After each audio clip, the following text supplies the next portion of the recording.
اگر تعلیم واقعی طاقت ہے تو سندھ اتنا کمزور کیوں ہے؟ اگر اسکول موجود ہیں تو بچے گلیوں میں کیوں ہیں؟ اگر بجٹ جاری ہوتا ہے تو کلاس روم خالی کیوں ہیں؟ اور اگر یہ سب ہمیں معلوم ہے تو پھر کوئی جواب دے کیوں نہیں؟ یہ ویڈیو کسی جماعت کے خلاف نہیں، یہ کسی ایک شخص پر الزام نہیں، یہ ایک نظام کا پوسٹ مارٹم ہے، ایک ایسا نظام جس نے سندھ کے بچوں کو دھوکہ دیا ہے۔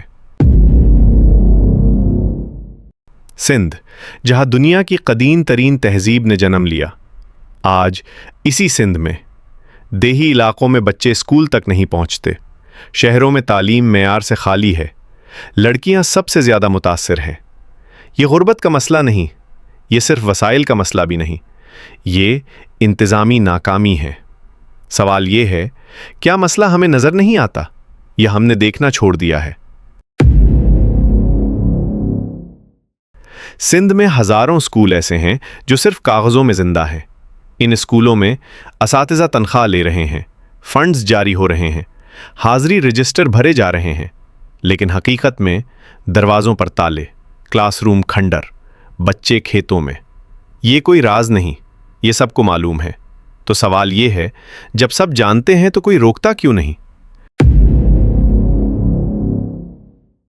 یہ کہنا آسان ہے کہ استاد قصوروار ہے، لیکن حقیقت زیادہ پیچیدہ ہے۔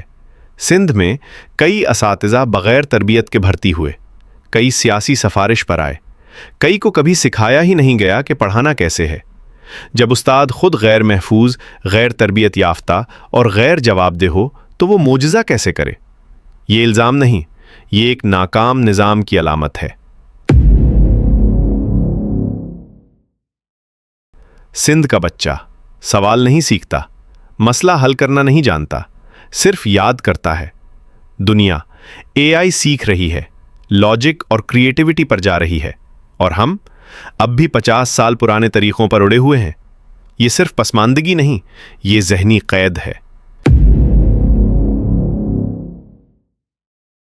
جب اسکول ناکام ہوتا ہے تو بچہ مزدوری کرتا ہے، کم عمری میں تھک جاتا ہے، خواب دیکھنا چھوڑ دیتا ہے۔ یہ بچے ناکام نہیں، یہ ناکام بنائے گئے ہیں، اور جب ایک نسل ہار جاتی ہے تو صوبہ بھی ہار جاتا ہے۔ مسئلہ اسکول نہیں، مسئلہ استاد نہیں، مسئلہ بچہ نہیں، مسئلہ ہے نگرانی کا فقدان، ڈیٹا کو نظر انداز کرنا، کارکردگی پر سوال نہ ہونا۔ جب کوئی پوچھنے والا نہ ہو تو نظام سڑ جاتا ہے۔ یہ بچے صدقہ نہیں مانگ رہے، یہ حق مانگ رہے ہیں۔ تعلیم خیرات نہیں، یہ بنیادی ذمہ داری ہے۔ سندھ کی تاریخ عظیم ہے، لیکن مستقبل تعلیم کے بغیر نہیں بنتا۔